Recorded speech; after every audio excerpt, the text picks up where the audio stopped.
പബ്ലിക്കിൽ ഒരു പെണ്ണിന് ഒന്ന് കുനിയാൻ പോലും പറ്റൂലെന്നേ. ഹൈഷ്, ഈ നീലക്കുയില്, പച്ചക്കുയില്, മഞ്ഞക്കുയില്, അങ്ങനെ കുറെ ഓൺലൈൻ മാധ്യമങ്ങളില്ലേ, ഓൺലൈൻ മീഡിയാസ്. ലോകത്ത് ഏതെങ്കിലും ഒരു മുക്കിലോ മൂലയിലോ ഒരു പെണ്ണൊന്ന് കുനിഞ്ഞ അവിടെ സൂം ചെയ്ത് വരും. സത്യം പറഞ്ഞാല് അവരല്ല വൃത്തികെട്ടവന്മാര്. അവരേതെങ്കിലും ഒരു മുക്കോ മൂല കാണാതെ മിസ്സായി പോയാല് അവരെ തോണ്ടി വിളിച്ച് കാണിച്ചു കൊടുക്കുന്ന കുറെ വൃത്തികെട്ടവളുമാരുണ്ട്. ഇവരെയാണ് ആദ്യം പറയേണ്ടത്. നിങ്ങൾ ഈ വീഡിയോ ഒന്ന് കണ്ടു നോക്കി, കിട്ടിയോന്ന് തിരിഞ്ഞെടുക്ക്.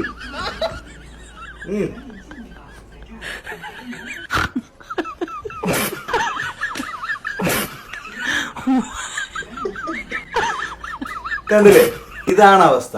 വല്ലപ്പോഴും മാത്രമേ ഈ വൃത്തികെട്ടവന്മാര് ഏതെങ്കിലും ഒരു പോസ്റ്റ് മിസ്സായി പോവുള്ളൂ. അങ്ങനെ അവർക്ക് ഏതെങ്കിലും ഒരു പോസ്റ്റ് മിസ്സായി കഴിഞ്ഞാൽ അവരെങ്ങനെ തോണ്ടി വിളിച്ചിട്ട് കണ്ടോ, കിട്ടിയോ, ക്ലിയർ ഉണ്ടോ, ഇല്ലെങ്കിൽ പറ ഞാൻ ഒന്നുകൂടി തിരിഞ്ഞു നിന്നരാ എന്നൊക്കെ പറഞ്ഞിട്ട് കുറേ എണ്ണം. നോക്കണേ, ഇത്തരത്തിലുള്ള ആളുകളൊക്കെ വളർത്തിയെടുക്കുന്നതാ ഇവരെ പോലെയുള്ള ആളുകളാ. വെറുതെ കുറ്റം പറയാ ഈ നീലക്കോയിലും മഞ്ഞക്കോയിലൊക്കെ. ഇവരെ വളർത്തുന്നതാ ഇതുപോലത്തെ വൃത്തികെട്ടവളുമാരാ. എന്നാലോ ഇവരുടെ ഈ ക്ലോസറ്റ് അങ്ങോട്ട് വിടർത്തി വെച്ചാല് അത് കാണാനുള്ള തിരക്കെത്ര. ഹൈഷ്, ഒന്ന് ആലോചിച്ച് നോക്കങ്ങള്. അത് എവിടെ ഉണ്ടോ അവിടെ ആളുണ്ട്. വല്ലാത്ത ജാതി തന്നെയല്ലേ.